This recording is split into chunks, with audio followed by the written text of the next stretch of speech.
ನೀನೆ ಕಲಿಸಿಕೊಟ್ಟೆ ಸಮಾನತೆಯನು ಏಕತೆಯನು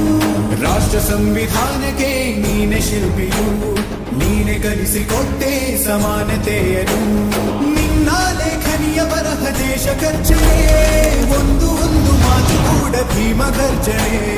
ನಾಯಕ ನೀನು ಭೀಮರ ಮಹಾನಾಯಕ ನೀನು ಭೀಮರ ನಾಯಕ ನೀನು